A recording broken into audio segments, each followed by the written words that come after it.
If you don't listen to me, we're getting a divorce. I'd rather divorce a husband who says such selfish things. I accept the divorce that my husband dealt me. He looks at me with a smug smile, not knowing what will happen next.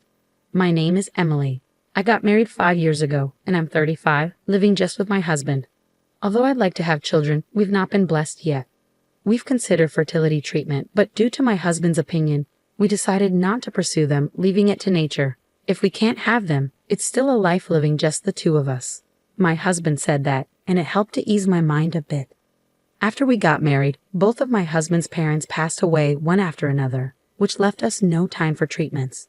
Truth be told, my husband is quite dominant. He was originally senior at work, and in front of relatives, he'd refer to me as his foolish wife. And if I made a mistake, he'd scold me without mercy. Since our relationship was hierarchical before marriage, it continued even after marriage. This may make my husband sound like a bad person. He has his gentle side too. When I was his subordinate, he gave me accurate advice and guidance when I made mistakes or when things didn't go well. And he'd express his appreciation for my hard work. More importantly, he was the one who encouraged me when my beloved grandfather passed away and I was feeling down. This led us to start dating and eventually got married. After getting married, I retired and am now a full-time housewife. Hey, Emily, I'm home. Welcome home. My husband usually gets home after 9 p.m. Being a manager, he has a lot of work and is almost always in overtime. You're late again today. You must be tired. I pick up the shirt and socks that my husband has taken off and talk to him. He just sits on the sofa and doesn't say a word.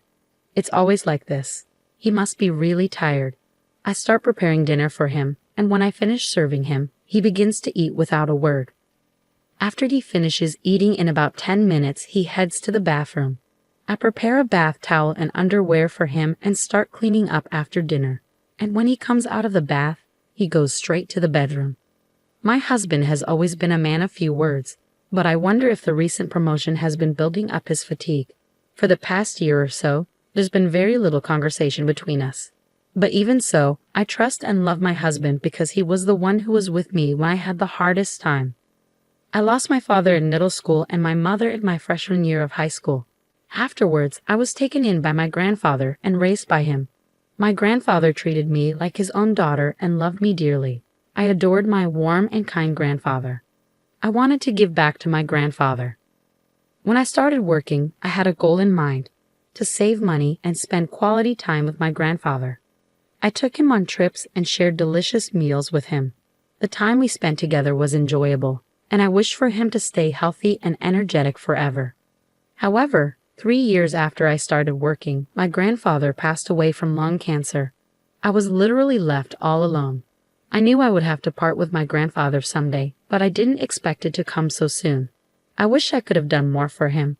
We could have spent more time together. I was so sad, spending every night crying. The person who noticed my change was my then boss, my husband. My husband genuinely listened to me, saying, "You've been through a lot.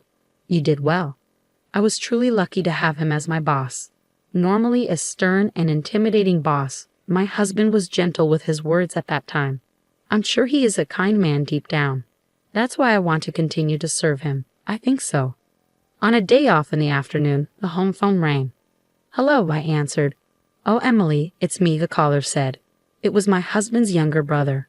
"Long time no see. What's up?" I asked. "I need to speak to my brother." "Is he around?" he replied. "Sure, hold on a sec." I called out to my husband, who was lounging in the living room. "You have a phone call," I said. As expected, there was no response. Without a word, my husband took the phone. "Hello, hey, how are you? What's up?" His face, which had been dour just a moment ago, immediately turned into a smile when he picked up his brother's call. My brother-in-law, who was 15 years younger than my husband, perhaps because of the age gap, my husband doted on him a lot. I hear that he is living a blissful life with his beautiful wife he got 2 years ago. But I wonder what's up? I thought aloud. "Ah, is that so? So, are you okay?" The tone of my husband's voice completely changed to a serious one. "I wonder what's going on," I mused. "Well, if you're ever in trouble, just tell me, okay? I'm your big brother, after all." With that, my husband hung up the phone. "What happened? Is something wrong?" I asked. "My brother, He seems to have been laid off, my husband replied. Laid off? I exclaimed, surprised. I never expected something like this to happen. Yeah, I heard the company was struggling, but I didn't expect him to be laid off. My husband sat down on a chair, looking downcast. I was also unable to hide my shock. My brother-in-law is the exact opposite of my husband. He is gentle, calm, and always humble. He treats me with respect as a sister-in-law, and even when my husband insults me in front of our relatives, he would defend me, saying, "Bro, that's not fair to Emily," and never fails to show consideration for me by apologizing, "Sorry, Emily," for my brother's rude behavior. His wife is also a similar type of person, and I had a good impression of them as a couple. And now he has been laid off. I started to think about what I could do for my brother-in-law and his wife. I want to help them, wanted to support them, even a little. That's what I'm determined to do. Hey, isn't there something I can do? I asked my husband. He gave me a sharp look. What do you mean by something? He replied sharply. Well, I was thinking, can't we do something to make your brother feel even a little better? At my words, my husband sighed heavily. You really are a hopeless woman. You who haven't been out in society wouldn't understand this. He's going through the toughest time right now. To casually say if there's something we can do, outsiders should keep quiet. His aggressive attitude took me by surprise. I meant well, but it seemed I had rubbed him the wrong way. Outsider. Aren't I a part of the family too? I asked my husband, almost pleadingly. Family? You're my wife, not my brother's. Unrelated outsider. His words struck me like a knife to the heart. I'd never seen my husband this aggressive before. His brother being laid off must have been a tremendous shock to him, but there are things you can and can't say. Just don't do anything unnecessary, he said before he walked out the door. After that, he became even more oppressive towards me. What's with this meal? Learn from my brother's wife. What did you do all day today? My brother's wife always keeps herself tidy and manages the household work perfectly, he barked.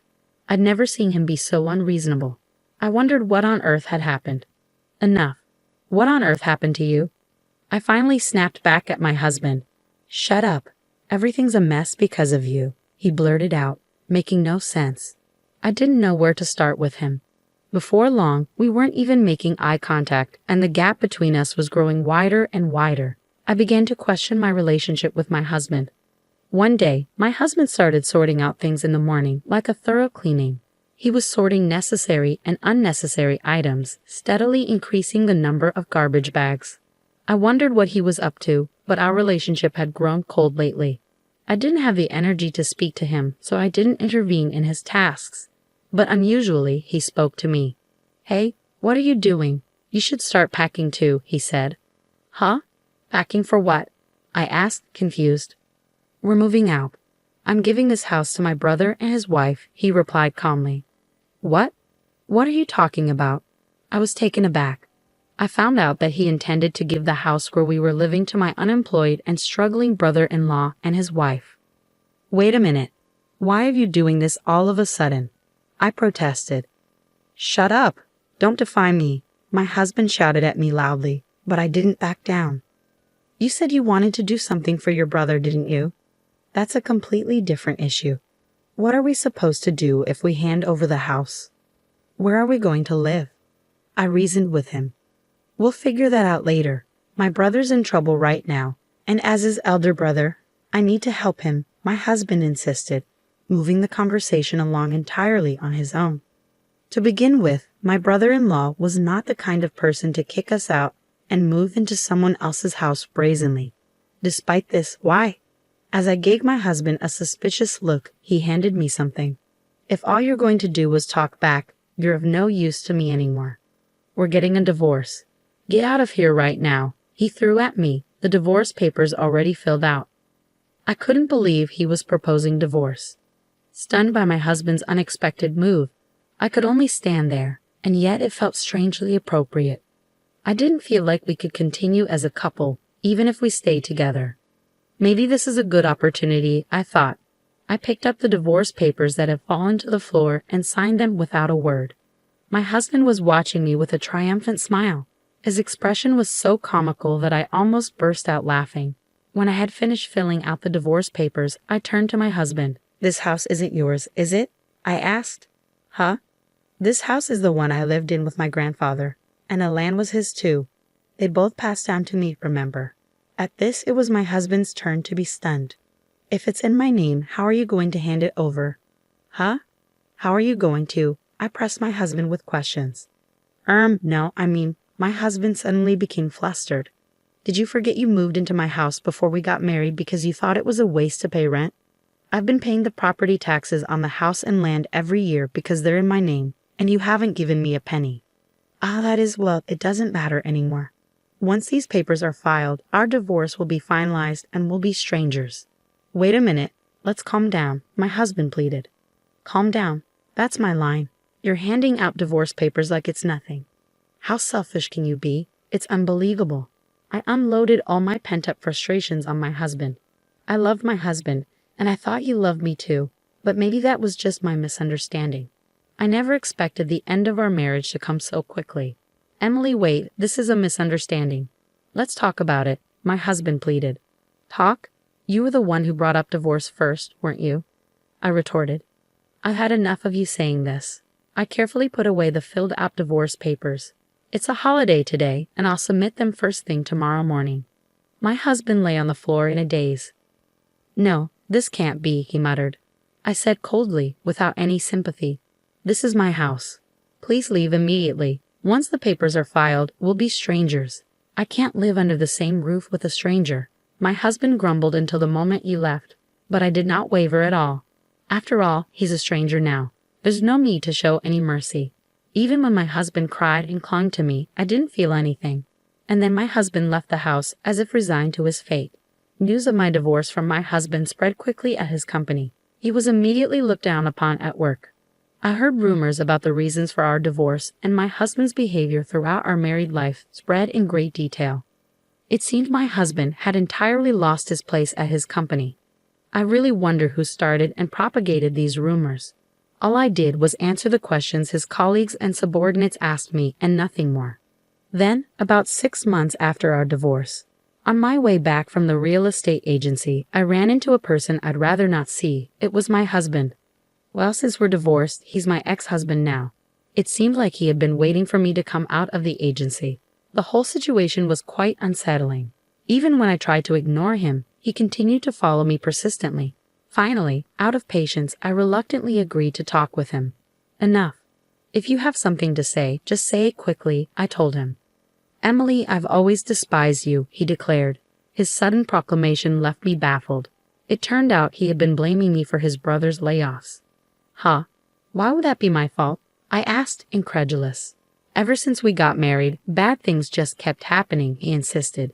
Indeed, after we got married, unfortunate events like his parents passing away and him getting injured occurred. But his father was already hospitalized before we got married, and his mother was always frail. His injury was a result of his own drunken clumsiness. He tripped over a curb and broke his wrist.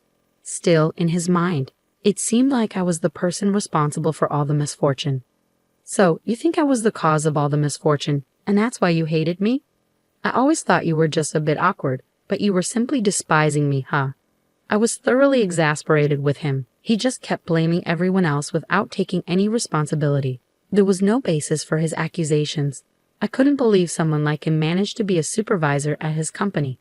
I began to worry about his subordinates, fearing they might be unjustly criticized for no reason. When did this reliable superior turn into such a person? And I felt a bit pitiful for having been married to someone like him. But even after divorcing you, bad things have kept happening to me. What kind of bad things? I asked. He rolled up his sleeves, revealing painful-looking burns from a fire. Actually, my apartment burned down 3 months ago. But that's not all. I lost my wallet, made mistakes at work, plus my brother's been acting cold to me and hasn't been in touch recently. So even after we split, his misfortunes continued. Well, that's to be expected, I replied honestly.